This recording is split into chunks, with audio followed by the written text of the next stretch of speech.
அனைவருக்கும் வணக்கம். அமளிக்காடாக இருக்கிற இந்த தமிழகத்திற்கு எப்போது விடிவு காலம் என்று தவித்துக் கொண்டிருக்கிற தமிழக மக்களுக்கு விடை தேடி புறப்பட்டிருக்கிறது கழக புரட்சித் தலைவி அம்மா பேரவை. எங்கள் உயிரினும் மேலான வாக்காளர் பெருமக்களே, தமிழகம் தரணியிலே தலைநிமிர்ந்து நிற்பதற்காக இந்திய தேசத்திலே முதன்மை மாநிலமாக இந்த அன்னை தமிழகம் முத்திரை பதித்த காலங்கள் நாம் மறக்க முடியுமா?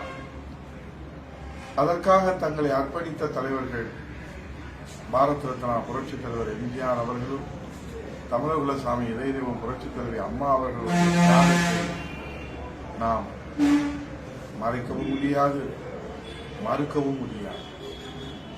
அந்த தியாகத்தின் மறுவடிவமாக புரட்சித் தலைவர் எம்ஜிஆர், புரட்சித் தலைவர் அம்மா அவர்கள் கண்ட கனவை நனவாக்குவதற்காக இந்த தாய் தமிழகம் மீண்டும் அமைதி பூங்காவாக மலர்வதற்காக அல்லும் பகலும் ஊன் உறக்கமின்றி உழைத்துக் கொண்டிருக்கின்ற உத்தம தலைவர் வருங்கால முதலமைச்சர் புரட்சித் தலைவர் ஐயா எடப்பாடியார் அவர்கள் இன்றைக்கு பல்வேறு நிலையிலே இந்த தமிழ்நாட்டு மக்களுக்காக, தமிழ்நாட்டு மக்களை பாதுகாப்பதற்காக, தமிழ்நாட்டு மக்களை மீட்பதற்காக அவர்கள் உழைத்துக் கொண்டிருக்கிற அந்த உழைப்பை யாரும் அவ்வளவு எளிதாக மறுக்க முடியாது. இன்றைக்கு புரட்சித் தலைவர் ஐயா எடப்பாடியார் அவர்களுக்கு விளம்பர வெளிச்சம் வேண்டுமானால் குறைவாக இருக்கலாம். ஆனால் உழைப்பிலே இந்த தமிழகத்தில் இருக்கிற தலைவர்களிலே முதன்மையான தலைவர் என்பதை எல்லோரும் நன்றாக அறிவார்கள். மக்களுக்காக கருணை காட்டுவதிலே முதன்மையான தலைவர், மக்களுக்காக உழைப்பதிலே முதன்மையான தலைவர் எடப்பாடியார். மக்களுக்காக இன்றைக்கு பல்வேறு திட்டங்களை முதலமைச்சராக இருக்கிற போது கொண்டு சேர்த்த தலைவர் புரட்சித் தமிழர் ஐயா எடப்பாடியார் அவர்கள். மக்களுக்காக தொலைநோக்கு சிந்தனையோடு உழைத்துக் கொண்டிருப்பவர் புரட்சித் தமிழர் ஐயா எடப்பாடியார் அவர்கள். ஆக எளிமையான தலைவர், இனிமையான தலைவர், கனிவான தலைவர், அதே நேரத்திலே தமிழக மக்களுக்கான உரிமையை பெற்றுத் தருவதிலே அவர் வலிமையான தலைவர் என்பதை இன்றைக்கு வரலாறு கூறிக்கொண்டிருக்கிறது. ஆகவே கழக புரட்சித் தலைவி அம்மா பேரவையுடைய திண்ணை பிரச்சாரம் 3வது வாரமாக தமிழகம் முழுவதும் ஒரு புரட்சியை ஆரவாரம் இல்லாமல், ஆர்ப்பாட்டம் இல்லாமல், ஆடம்பரம் இல்லாமல் ஆட்சி மாற்றத்திற்கான அடித்தளத்தை உருவாக்கி கொண்டிருக்கிறது கழக புரட்சித் தலைவி அம்மா பேரவை. புறப்படு நண்பா, புறப்படு. ஒரு புதிய சரித்திரத்தை புரட்சித் தலைவர் ஐயா எடப்பாடி அவருடைய தலைமையிலே நாம் உருவாக்குவதற்கு காலம் கழிந்து வந்துவிட்டது, நேரம் நெருங்கி வந்துவிட்டது. காலம் கழிந்து வந்துவிட்டது, நேரம் நெருங்கி வந்துவிட்டது. உடனே புறப்படு, தேர்தல் களத்திற்கு மக்களை சந்திப்போம். உண்மையை உலகுக்கு உறக்கச் சொல்வோம். நியாயத்தை, சத்தியத்தை, தர்மத்தை எடுத்துச் சொல்வோம். திண்ணை பிரச்சாரம் கழக புரட்சித் தலைவி அம்மா பேரவை 3வது வாரமாக கழக அமைப்பிரியான 82 மாவட்டங்களிலும் அந்தந்த மாவட்டத்துக்கு உட்பட்ட தொகுதிகளிலே, ஒன்றியங்களிலே நாளைய தினம் நாம் நடத்த இருக்கிற இந்த திண்ணை பிரச்சாரம் புரட்சியின் தொடர்ச்சியாக இதை நடத்தி காட்ட வேண்டும் என்று உறுதியேற்று, அமைதி பூங்காவாக தமிழகத்தை மலரச் செய்வோம் என்ற உறுதியேற்று, நடைபெற்றுக் கொண்டிருக்கிற சர்வாதிகார போக்குக்கு முடிவு கட்டுவதற்கும், ஸ்டாலின் திமுக ஆட்சிக்கு முற்றுப்புள்ளி வைப்பதற்கும் கழக புரட்சித் தலைவி அம்மா பேரவையுடைய களப்பணி மகத்தானது. உங்களுடைய மக்கள் பணி இன்றைக்கு களமான வேண்டும். கழக புரட்சித் தலைவி அம்மா பேரவை கழகத்தினுடைய மூத்த முன்னோடிகளை அவர்களுடைய நிழலிலே நீங்கள் களப்பணி ஆற்றி கழகத்திற்கு பெருமை சேர்க்க வேண்டும்.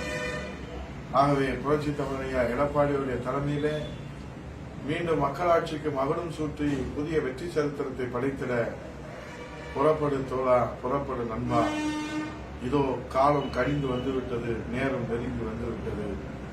ஸ்டாலின் திமுக மக்கள் விரோத அரசுக்கு முற்றுப்புள்ளி வைப்போம். இன்றைக்கு பிரச்சனைகளுக்கு தீர்வு காணுவதை விட்டுவிட்டு பிரச்சனைகளை திசை திருப்புவதிலே மட்டும் அக்கறை செலுத்துகிற இந்த அரசு நமக்கு தேவையா? சட்டம் ஒழுங்கை காப்பாற்ற தவறிய இந்த அரசு நமக்கு தேவையா? போதைப்பொருள் நடமாட்டத்தை கட்டுப்படுத்த தவறிய இந்த அரசு நமக்கு தேவையா? மின்சார கட்டணத்தை உயர்த்திய இந்த அரசு நமக்கு தேவையா? பால்விலை உயர்வை இன்றைக்கு கண்மூடிக்கொண்டு வேடிக்கை பார்த்துக் கொண்டு இருக்கிற இந்த அரசு, திமுக அரசு நமக்கு தேவையா? குப்பை வரி, சொத்து வரி, சாக்கடை வரி என்று அனைத்துக்குமே வரி மேல் வரி விதிக்கிற இந்த திமுக ஸ்டாலின் அரசு நமக்கு தேவையா? எதிர்காலத்திலே தமிழகம் என்னாகுமோ என்று அச்ச உணர்வோடு வாழ்ந்து கொண்டிருக்கிற தமிழக மக்களே, நீங்கள் சிந்தித்து பார்க்க வேண்டும்.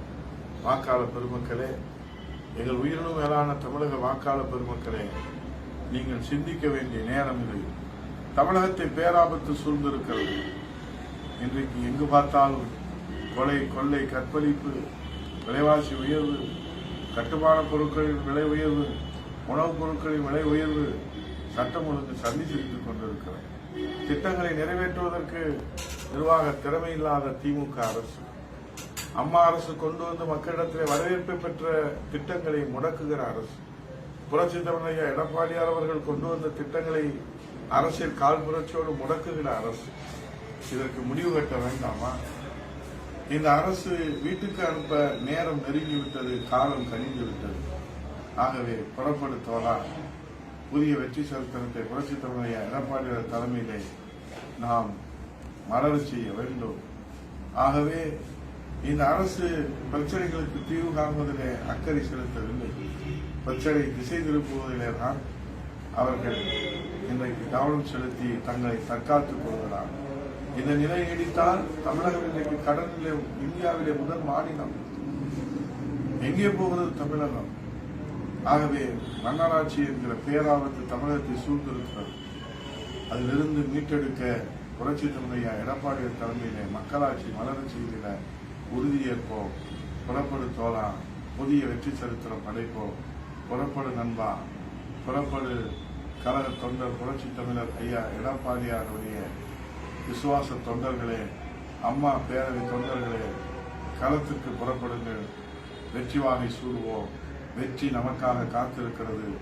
மக்கள் வரவேற்கிற தலைவர், மக்கள் எதிர்பார்க்கிற தலைவர், மக்களின் நம்பிக்கைக்குரிய தலைவர், மக்களுக்காக வாழ்கின்ற தலைவர், மக்களின் பாதுகாப்பு அரணாக இருக்கின்ற தலைவர், ஒரே தலைவர், ஒப்பற்ற தலைவர் புரட்சி தலைவர் எடப்பாடியாருடைய தலைமையிலே அம்மாவின் ஆட்சியை, புரட்சி தலைவர் ஆட்சியை மலரச் செய்வதுதான் நம்முடைய ஒரே லட்சியம். அந்த லட்சியத்தை வெல்லுகிறவரை ஊன் உறக்கமின்றி இரவுகள் பாராது உழைப்போம் என்று சூளுரைத்து களம் காண்போம். அம்மா பிறந்தநாள் விழா சூளுரை நிச்சயமாக அம்மாவின் ஆன்மாவும் புரட்சி தலைவர் ஆன்மாவும் மக்களின் ஆதரவும் அண்ணா திராவிட முன்னேற்ற கழகத்திற்கு உண்டு, புரட்சி தலைவர் எடப்பாடியாருக்கு உண்டு. நம்பிக்கையோடு மக்களை சந்திப்போம். களத்திற்கு புறப்படு.